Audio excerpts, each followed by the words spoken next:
Hi guys, Merry Christmas and Happy New Year. I know it's late, as usual.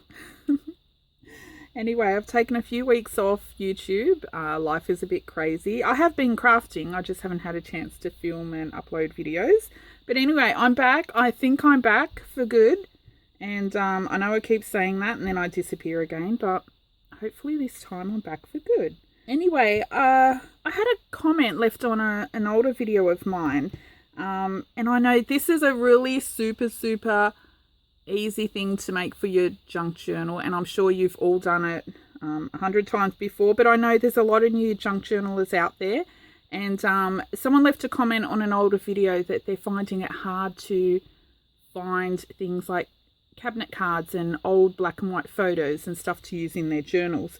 And there's a lot of ways to get around that. I mean, one is digital kits, but you know, I'm not a big fan of digital kits, just because I think there's enough papers out there in the world already without printing and making more new papers.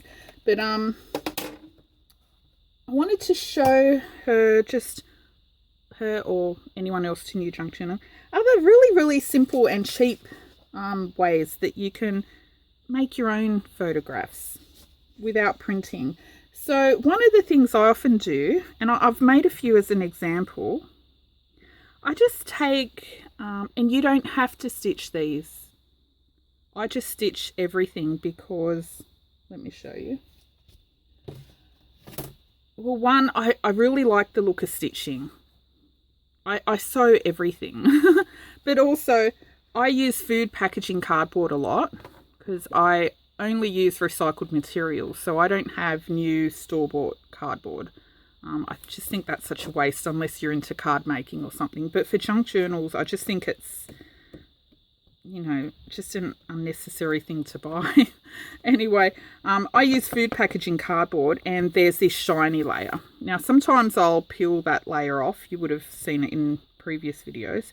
But a lot of the time, if I've just got one picture to put on a piece of cardboard, I will leave that shiny layer there and just stick it, you know, stick it down with a bit of glue stick to hold it. I know it doesn't hold it very well to the shiny plastic, but then I'll stitch around the edge, so it doesn't matter if, you know, the glue doesn't hold that well because it's sewn, so it's not going to come up. Anyway, so I use food packaging cardboard, and depending on the colour on the back of the cardboard, sometimes I'll leave it as is. Sometimes they're a nice brown, like this. But other times, you know, it could be white or grey or a brown that I don't like. So I just cover it with a bit of coffee dyed paper. You know, you've always got these little scraps and that lying around. And then just ink the edges. And, you know, I know it's not the same as a real photo, but there's some really pretty pictures out there. And one of my main sources for black and white pictures, it's just old encyclopedias.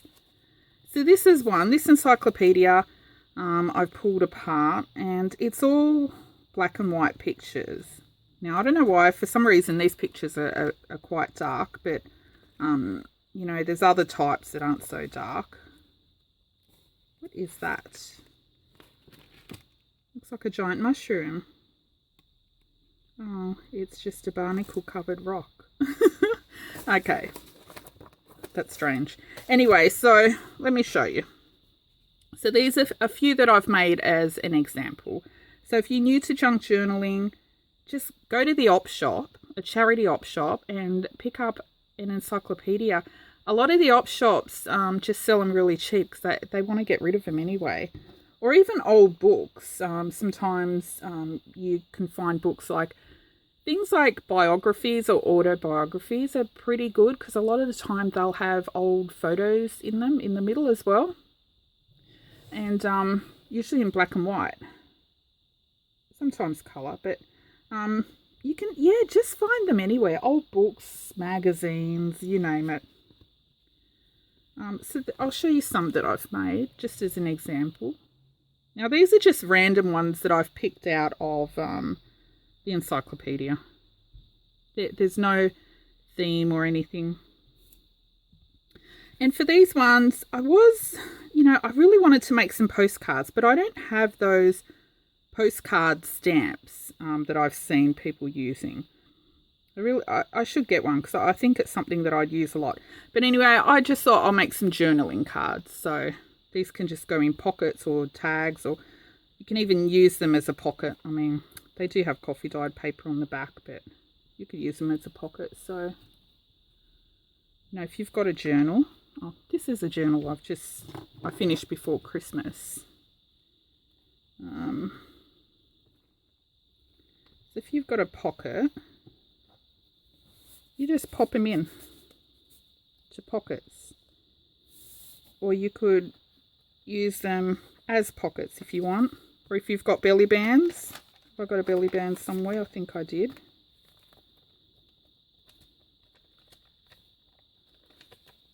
No idea where it is. Did I? I'm sure I put one in this book.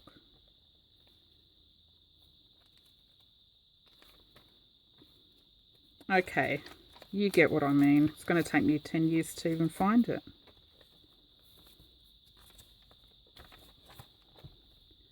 Oh, I was sure I put a belly band in this book. Maybe not. Maybe it was another one. I always have 20 journals on the go. Nope. Oh, I did. There. So if you've got a belly band, these are really good to just tuck under that. They sit so nicely.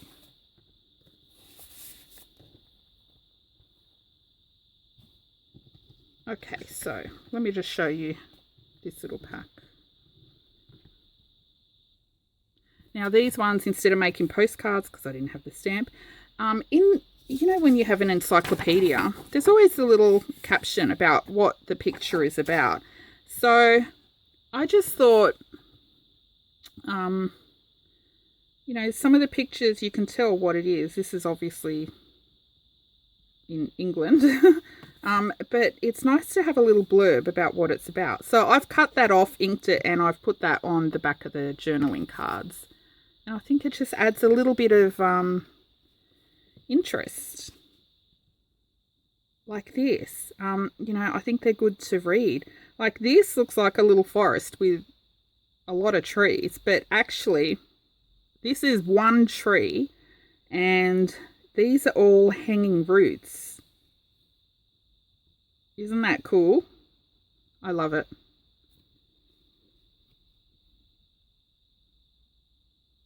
That one. This was a voting. I can't read the writing. I'm too blind, but unless I put it up to my nose. But that was an old voting picture. And I love the old pictures like this. I think they're so cool. And they go really nicely in vintage style journals. Some of the pictures were a little bit too white for my liking, so I've just inked them a little on top as well. I just think the stitching around coffee dyed paper that's been inked always looks so nice.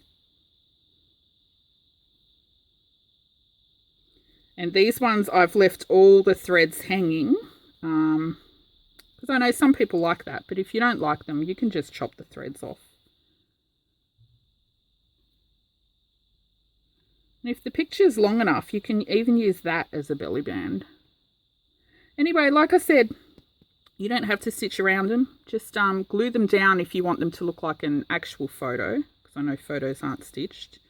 But if you do glue them down and you use food packaging cardboard, you've either got to sand this, because it's so shiny, it's hard for things to stick to. It'll stick for a little bit, but it'll peel up eventually. Or just... See, this is like layered cardboard, so you can just... Oh my gosh, now I'm going to be all thumbs. Yeah. So pull the shiny layer off, and then you've still got thick cardboard, and this is nice and fluffy. So, it's very matte, and your glue will stick to that. So you won't need to stitch around the side. But if you're too lazy to pull these off and you want to stitch them, just leave it on. Okay, so that's it. I know that's probably really obvious to some people that have been in junk journaling for quite a while, but I think if you're new to junk journals, yeah, it's these little things like this I think really help. But if you are new to junk journals and you are having trouble finding like vintage ephemera and all that, just look on YouTube videos or leave a comment down below. I'm always happy to show you stuff like this that I know seems a bit weird to show, but if it helps one person, I think it's good to share. Things like old photos where I live, impossible to find. I did find some old photos, maybe 2 or 3 years ago. I'll actually put the link to that video down below because that was a really good find, but they weren't black and white photos, they were colour. They were from the 70s and 80s, and it was somebody's travel photos, and every photo had a notation on the back with what the photo was about and the date. They kept really good records, and it was a whole little box of photos, and maybe the lady died and I don't know, the family, or maybe there was no family, but anyway, they were tossed out, and luckily though, they didn't put them in the bin. They took them to it's a creative reuse centre, like a recycle centre here in Sydney called Reverse Garbage, and they donated them to them, and so luckily I found them and I got to rescue them. But apart from those photos, yeah, very, very hard to find black and white photos where I live unless you go to an antique store who want to charge a fortune. So I understand sometimes that's why people download digitals. But if you're like me and you don't print and you're one of those crazy greenies that want to use what's out there in the world already, yeah, just go pick up an old book or encyclopedia at the op shop. I'm going to put this little pack in my Etsy anyway, if anyone's interested. And that's it. Thanks for watching. Bye.